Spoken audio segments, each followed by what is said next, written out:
I thought in that moment, wow, I hope I'm not gonna die right now.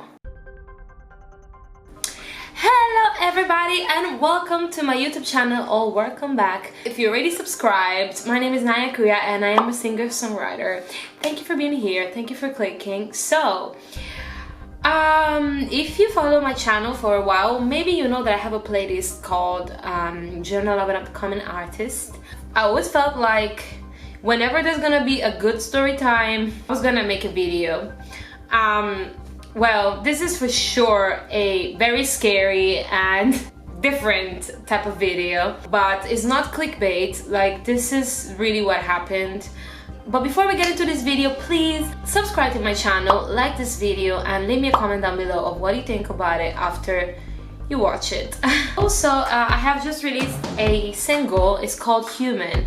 It's available on all streaming platforms, so please go support me, go check it out at least, and if you like it, add it to your playlist and share it with your friends. But now let's get into the video. So basically it was Notting Hill Carnival weekend, and there was really a lot of people. For people who don't know what Notting Hill Carnival is, it's a parade that takes place every year in London to celebrate the Caribbean culture. It's amazing, guys. And also my boyfriend is Caribbean, so I went with him and his friend that was visiting him. We went on a Monday. And I read after in the news that it was the craziest day. As soon as we got in the subway, we saw the amount of people that were going there, and it was incredible. It was literally really crazy. There were like people literally on a line to get in the subway, and from there we were like, wow, this is gonna be really intense. So we're like, oh, it's okay. I mean, it's not gonna be that bad. It's normal, you know, there's gonna be a lot of people and everything. There was some control, like the police was trying to close some areas and direct the people in a certain way and stuff. We had to really hurry up to take the train, and we were squished with a lot of people.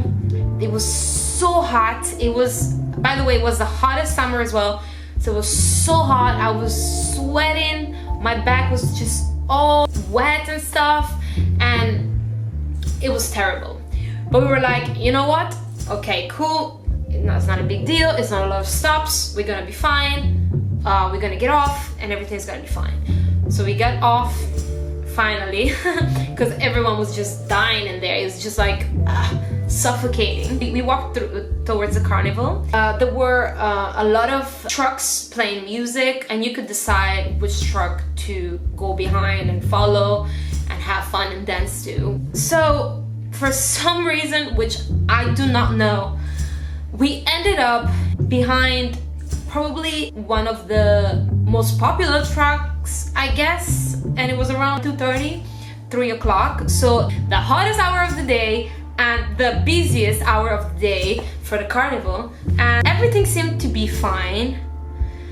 Like, I wasn't freaking out or anything for the number of people, because everything seemed to be in order some kind of way. I mean, there was a lot of people, but it was not impossible. So we were in this narrow area on the side.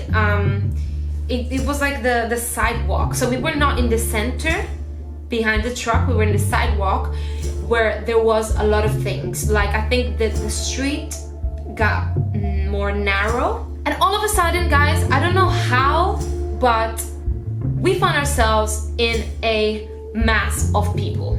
So we couldn't walk, we couldn't move, we couldn't go straight, we couldn't go back, we couldn't do anything, and we just pushed left, right, forward, just everywhere.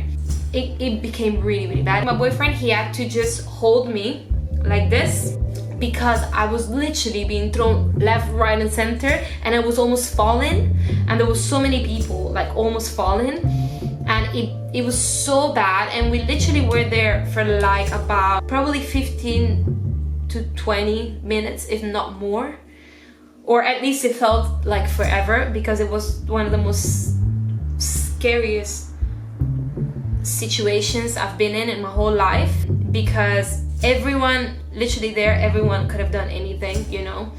Everyone could have just hurt someone and we would have had nowhere to go. I'm telling you that I was in this mass of people about all that time and I couldn't move. I couldn't even go back. Like, I wanted to get out and I was stuck. I was stuck in between all these people pushing me and I was almost falling. By the way, I read in the news that last year this happened.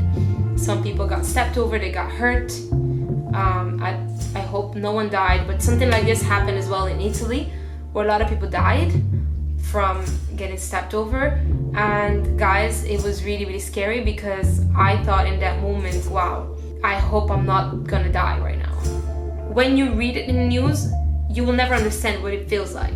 I cannot even explain with words what it meant to be in between so many people and not being able to move anywhere.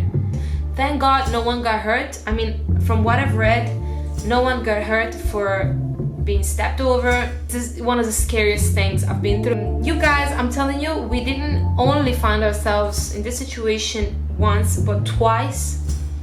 But the first time, well, it was worse. It was definitely worse. So how we got out of that? So something happened that made us be able to escape. So on the left side, there was a wire fence. People were literally getting squished against it. Some people were actually climbing on things. Like there was this bus stop. Somebody climbed on the bus stop. Like the desperation was intense, I'm telling you. And I was even looking at things where to grab onto. Places where I could climb to escape because I was really, really desperate. So at a certain point, the wire fence, it couldn't hold the weight anymore. The people on that side just literally fell on the wire fence. And so a space was created where we could all escape. And some people literally were like just running on the other side, just climbing on a wall and just trying to get away from that because it was such a dangerous situation. And so I was so thankful. I was just literally praying, and literally I was so happy to not have been hurt from that because I've never experienced anything like it. Then we just moved on, but still there was a lot of people, and all the exits on the sides were closed off. I think for security reasons, probably. They wouldn't let people go on certain streets. And so we found ourselves again in the same situation. But it was a bit better. It didn't last for so long. And we could actually move. But even there, it was quite scary as well. You know, all I could think was, how did we find ourselves in this situation? Like, how? Just to go party? So after the second time that we found ourselves again in that mass of people, we literally were desperate, and we realized that going forward wasn't gonna be the best thing to do. So we decided to go back through all the people, like swimming, you know. So we waited around like probably 40-50 minutes for the people to just go, and we ended up enjoying ourselves way more. It was amazing. Like, I love it because I love the Caribbean culture. It's like, and people are so warm, and it's just so nice. You know, everyone is there having fun, and a lot of people in costumes, and it's amazing, guys. But it's very, very dangerous, and that's the only thing that probably would I don't know, could prevent me from going back again. I don't know, I wish it was a little bit more organization when things like this happen, because I wouldn't want this parade to be closed. They said many times they're gonna close it because it's so dangerous, and I don't really know like what's gonna happen. But guys, it was really, really scary, and I decided to make this video because I felt like I wanted to share with you this experience. It's one of those situations where you read in the news and you think you're never gonna be in it, you know, and then you find yourself in it. and you're like, wow, okay. I would definitely go again if this place, if there was a way to make it safe. But I understand that it's so hard for the authorities to just control 3 million people that are gonna go to a parade. But I hope to go to a carnival in the Caribbean, because my boyfriend told me it's really nice, it's really fun, it's really cool. So I hope my next experience is gonna be in the Caribbean. So guys, thank you so much for watching, and if you liked my story and if you like that I didn't die, please like this video and subscribe to the channel and leave me a comment down below. Thank you so much.